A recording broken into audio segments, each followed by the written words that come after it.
Bible 102? This is Cade, and this is our quick presentation of the history of St. Francis Catholic Church that we got from the church archive, so I hope y'all enjoy. During the pioneer days of West Texas, when Abilene was just a wide open space, a Father T.K. Crowley came to plant the cross of Christ in this district.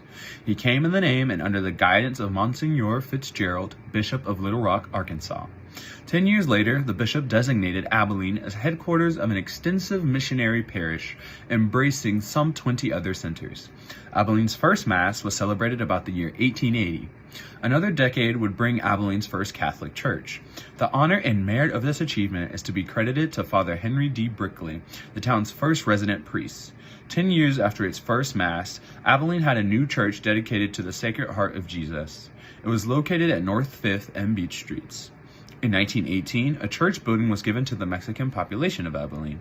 Father Rudolph A. Gherkin, who had been assigned the pastorate of Sacred Heart in July 1917, began directing the relocation of the building. Reverend Father E.J. Cusson followed Father Gherkin and served for 8 months in 1919. It was then that this church, a monument to pioneer days and pioneer efforts, was moved across town to its present location of 826 Cottonwood Street, where St. Francis of Assisi Catholic Church stands to this day.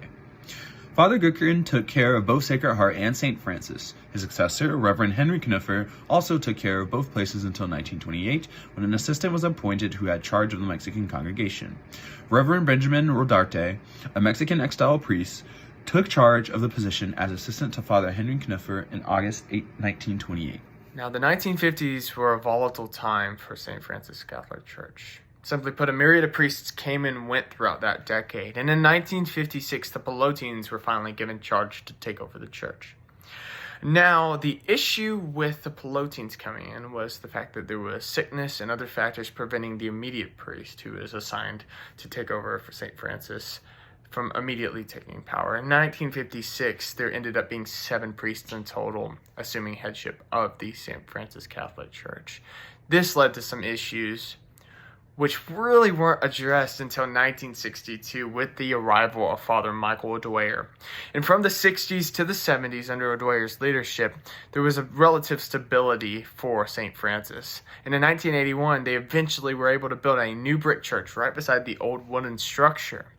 And eventually, the old wooden structure would be removed for church offices. And finally, in 1990, Father Samuel Holmesy, a very charismatic priest, came in to take the office of priest of St. Francis Catholic Church. And he paid off church debts and raised enough money to build a new children's ministry.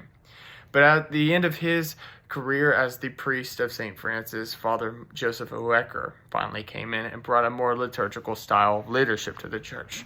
And this style of leadership is really what we are seeing at St. Francis today. And it's one that the current priest, Father Innocent Aziful, takes direct influence from. Today, the congregation of St. Francis Catholic Church has a demographic that is 90% Hispanic. Through its observation of Spanish Mass services, the parish maintains a direct connection to its heritage and intends to continue providing a safe community for Catholics of all backgrounds to come and worship God on Sunday.